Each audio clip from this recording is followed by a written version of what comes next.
Amen. Dimanche dernier, on a commencé à parler des troisième étapes. Première étape, nous allons dire qu'on a la porte.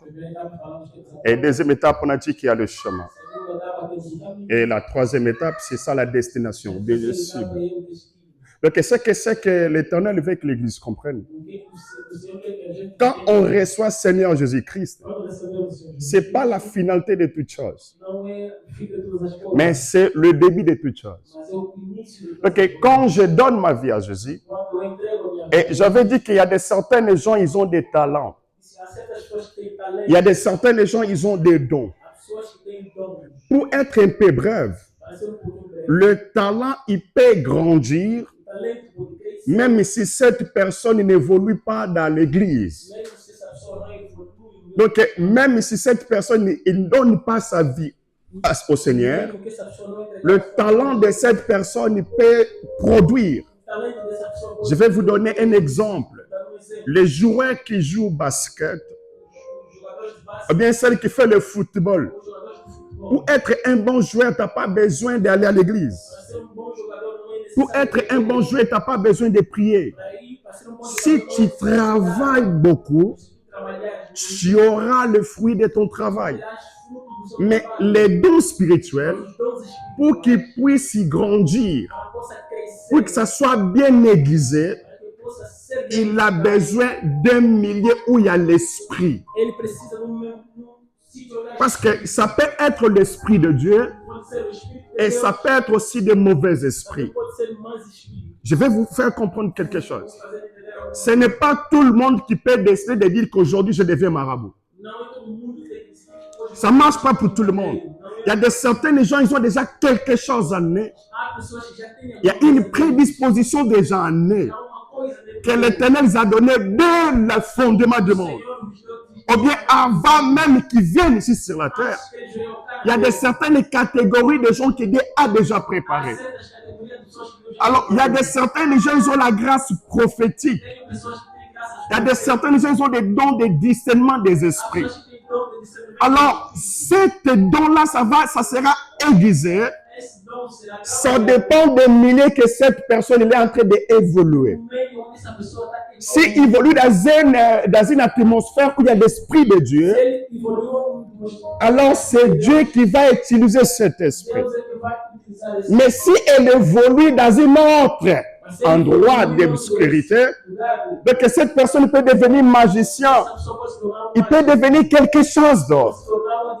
Alors, quand nous donnons notre vie à Jésus, même les talents qui sont en nous, on doit les mettre au service de l'Éternel.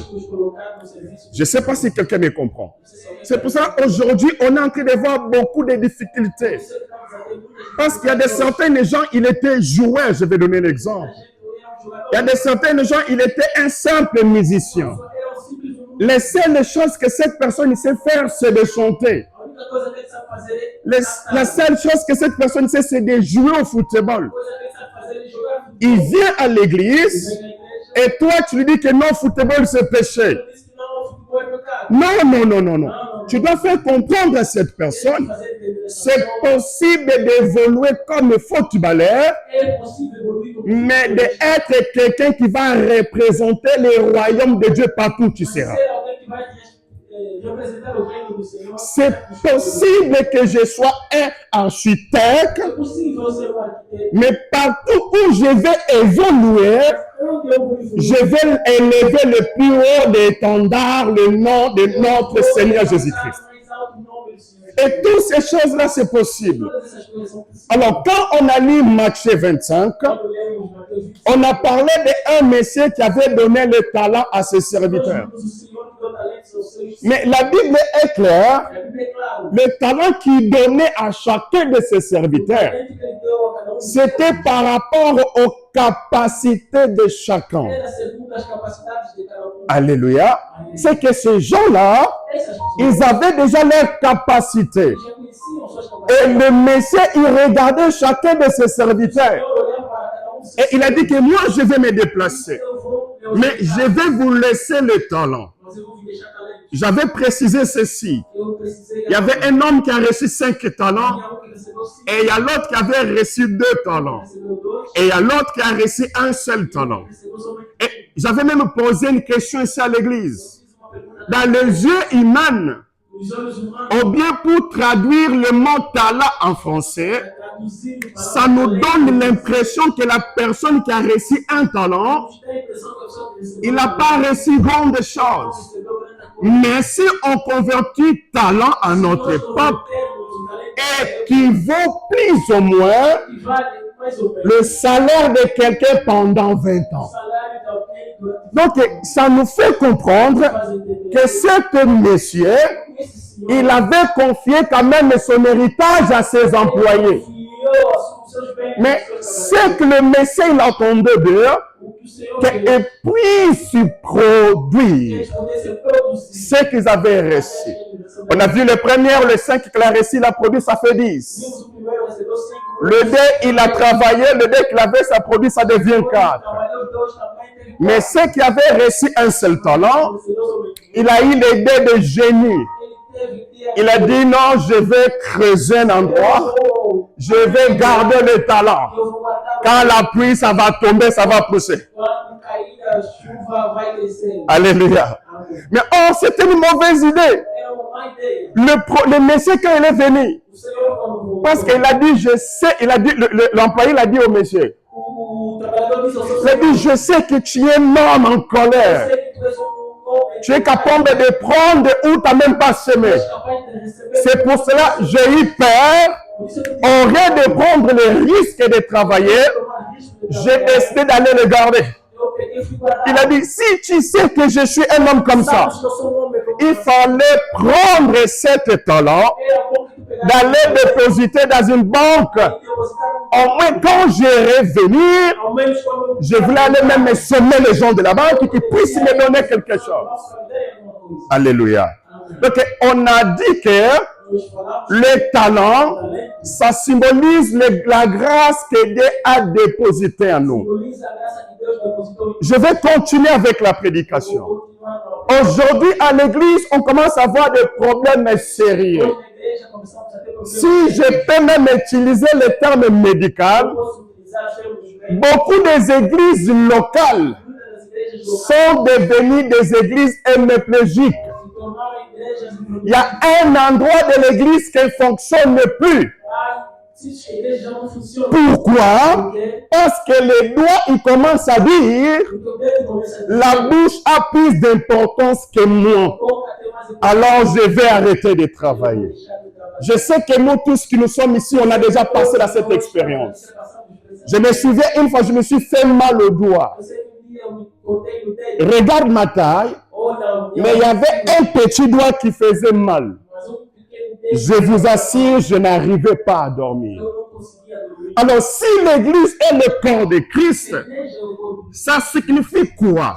Si tu ne travailles pas le don que Dieu a mis en toi, tu ne travailles pas pour la réussite de l'église.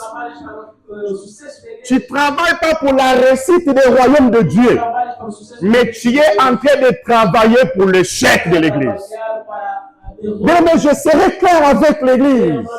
Si vous ne voulez pas que Dieu puisse vous utiliser, crois-moi, c'est le diable qui va vous utiliser. Est-ce qu'il y a quelqu'un qui peut me donner un bon amen? Si tu ne veux pas être conduit par le Saint-Esprit, c'est des mauvais esprits qui vont te conduire. C'est pour cela, aujourd'hui, dans l'église, on a des problèmes sérieux. Parce que pour moi, si je ne prends pas le micro pour prêcher, alors à l'église, je suis rien. Mais oh, archi faux. Je l'avais dit et je le dirai encore. Il y a beaucoup de gens qui passent leur temps à l'église à balayer. Mais ils seront beaucoup plus bien récompensés que les gens qui ont prêché avec l'orgueil.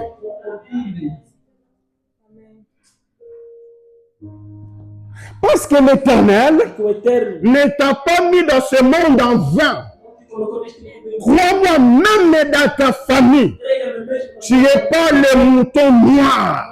L'Éternel a un projet pour toi. Mais tu dois utiliser des capacités que Dieu a mis en toi.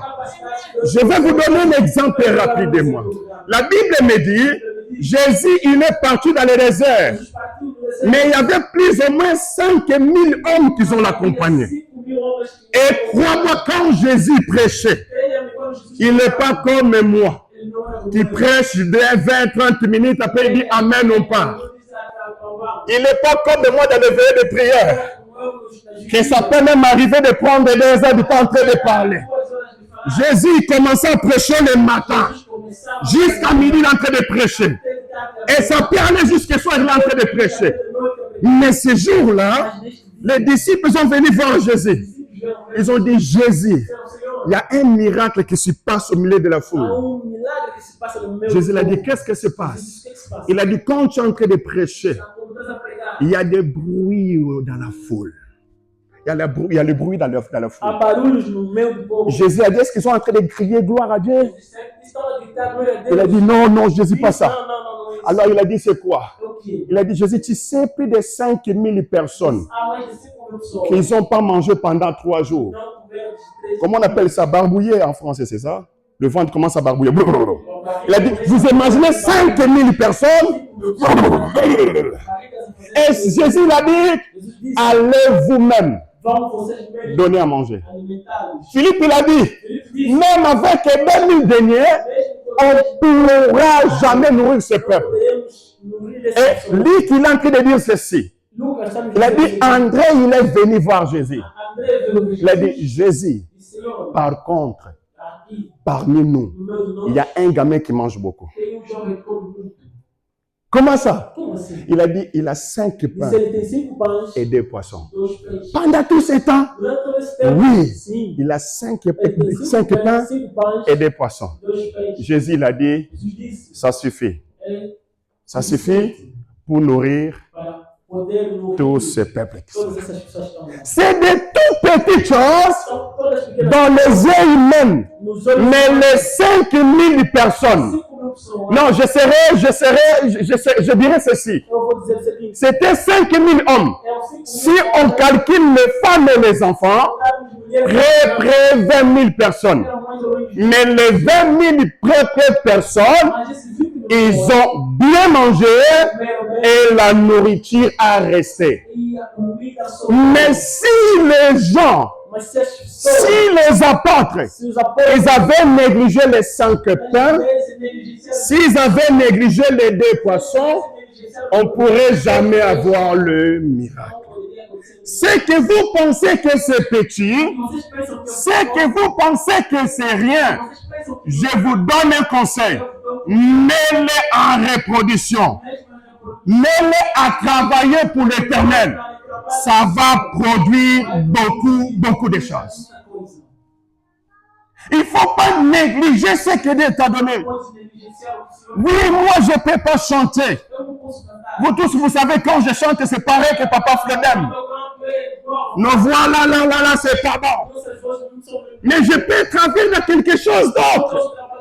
Si tu ne peux pas prêcher, même ici, si tu ne peux pas prêcher, ça ne signifie pas que tu ne peux pas évangéliser.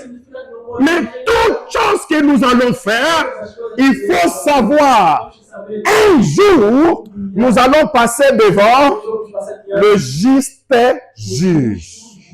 Le juste juge.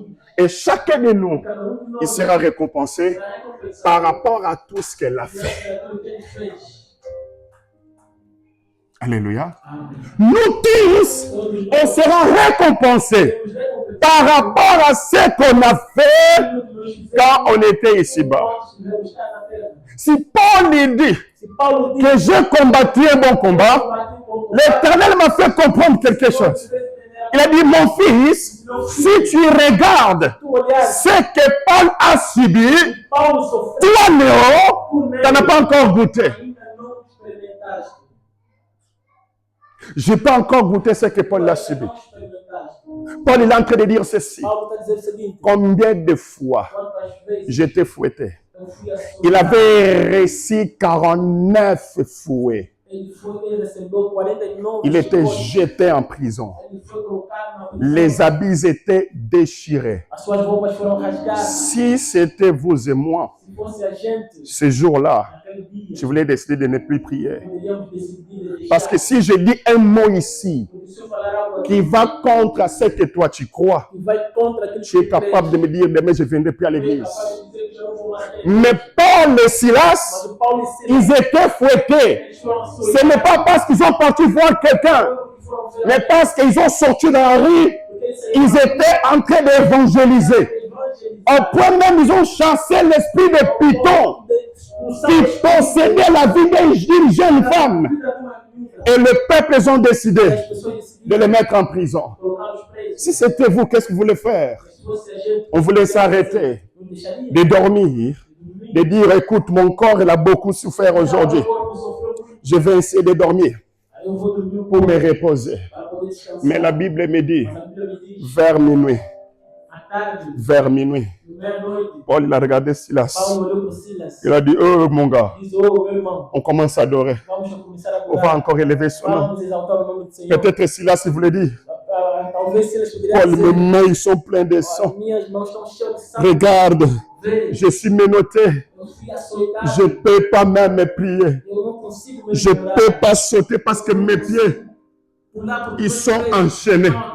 J'imagine Paul en train de dire, si les mains ils sont menottées, si vos pieds aussi sont enchaînés, mais votre âme elle est encore disponible. La Bible me dit, Paul et Silas ils ont commencé à louer. Paul et Silas ils ont commencé à adorer. Ils ont les empêchés d'évangéliser.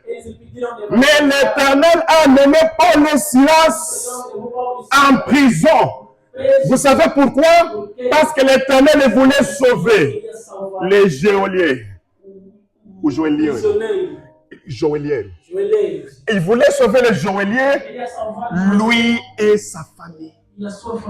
Des fois, toi, tu dis que je ne peux plus. Des fois, tu peux dire même, j'ai tombé malade.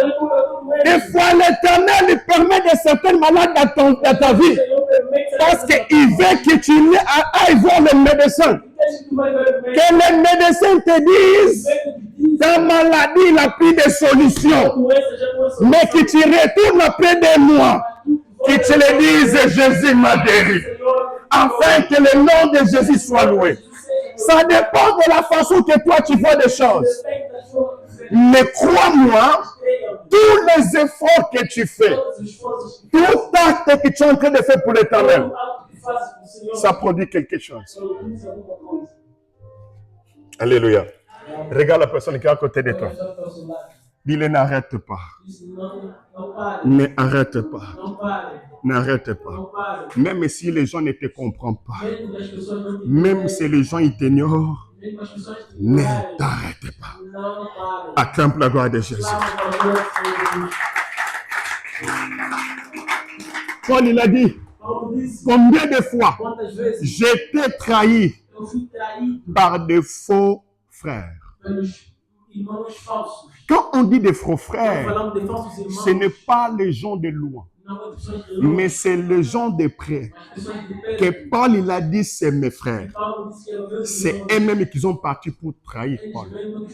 Mais malgré ça, Paul il a dit, rien me séparera de l'amour de Christ. Ni les hauteurs, ni la profondeur, ni la nudité. Rien ne séparera de l'amour de Christ. Parce que je ne regarde pas aujourd'hui. Parce que mes yeux sont fixés à ce qui va se manifester demain. Peu importe. Aujourd'hui, frère Hassan, on a la facilité. On est en costard. On a le micro pour prier, pour pouvoir prêcher. Mais crois-moi, Paul, il n'avait pas ça. Matthieu, il n'avait pas ça. Aujourd'hui, si on dit on va faire une campagne d'évangélisation, oh, quelqu'un peut dire, je vais vous prêter ma voiture. On peut aller à Dina, on peut aller à Paris en voiture pour aller propager la parole. Mais dans le temps de Paul, ce n'était pas comme ça. Mais dans le temps d'apôtre Pierre, ce n'était pas comme ça. Ils étaient obligés des fois de marcher à pied pour aller évangéliser. Mais ma question, c'est quoi qui motive? C'est quoi le moteur qui donnait Paul la force? Parce qu'il est en train de dire, il y a une récompense. Il a dit ceci, tout le monde y peut courir. Dans une course, tout le monde y peut courir, mais ça ne sera pas tout le monde. On va donner quoi? Des primes. C'est qui qu'on va donner la prime? C'est les gens qui ont persévéré. Ils ont continué.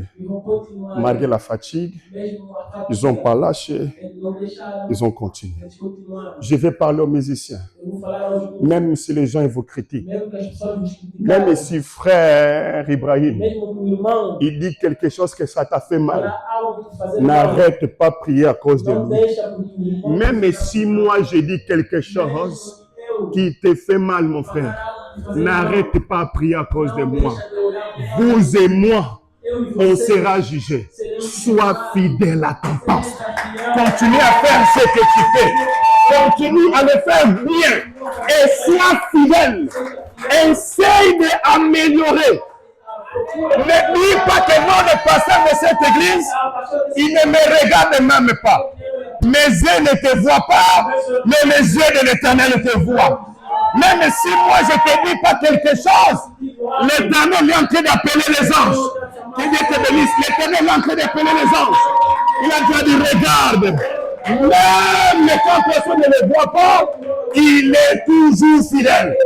Sois fidèle à ton poste. Ne cherche pas que les gens puissent acclamer pour toi. Mais il y a des anges, en ce moment même, qui sont en train d'acclamer, qui sont en train de dire gloire à Dieu. Parce qu'il y a une autre armée sur la terre qui est en train de faire marcher l'œuvre de Dieu. Ne abandonne pas. Alléluia. Ce jour-là, Sœur Bénédicte ne sera pas avec toi. Est-ce qu'il y a des maris de la salle? Oh, faut pas avoir honte. Oh là là. Alléluia. Est-ce qu'il y a des couples de la salle? Ne regarde pas. Ne regarde pas. Si ton mari te dit, aujourd'hui tu vas pas aller à l'église, à la maison, reste fidèle. Plie tes genoux. Commence à glorifier l'Éternel.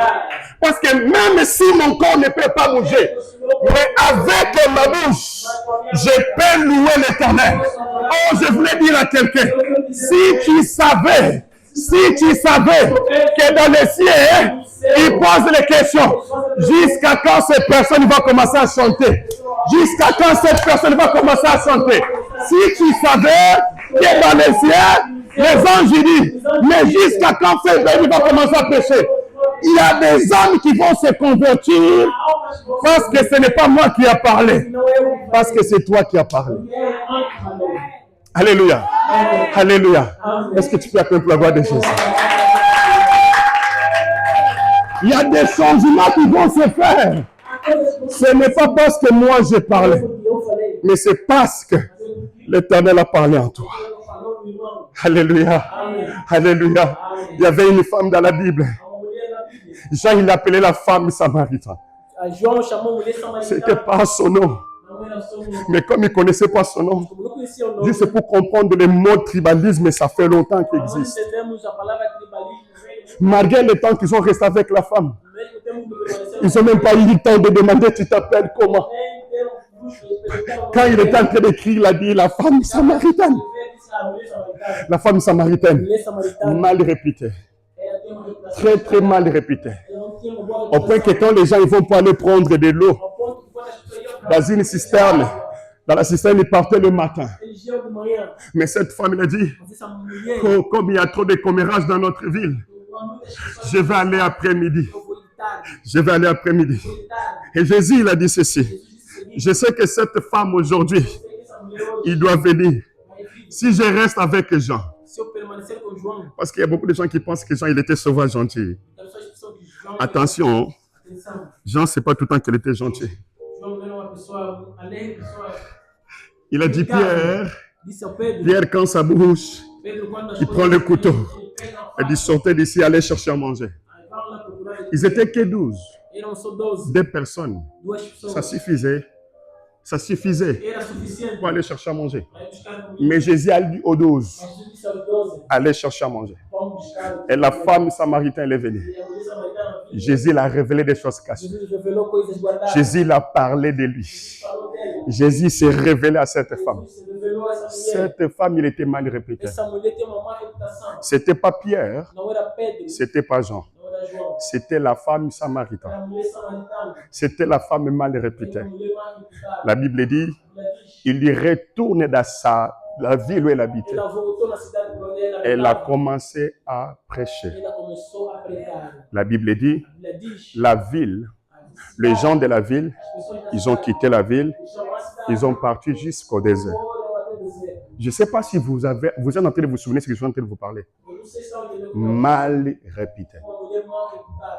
Est-ce que c'était Jésus qui est parti chercher ces gens? C'était qui? C'était la femme mal réputée. Je les déclare au nom de Jésus. Toutes les mauvaises réputations qu'ils ont mis en toi, que le sang de Jésus puisse les laver. Quand tu parleras, ils vont voir Jésus en toi. Je les déclare, je les déclare au nom puissant de Jésus. Acclamons pour la gloire de Jésus. Et la Bible dit, les peuples, ils ont quitté la ville. Ils sont venus. Ils sont assis dans le désert. Jésus a commencé à parler. Tu sais qu'est-ce qu'ils ont dit? On est venu parce que toi tu as parlé. Mais cette fois-ci, on croit parce qu'on a vu Jésus parler. Il y a certains gens au milieu de nous. Ils sont des ponts. Ils sont des ponts que Dieu a établis afin que les gens puissent entrer dans le royaume de Dieu. Je ne vais pas tarder. Moi, aujourd'hui, peut-être je suis là devant vous. C'est quelqu'un qui m'a prêché. Et la personne qui m'a prêché, l'écart, c'était plus ou moins de 7 ans.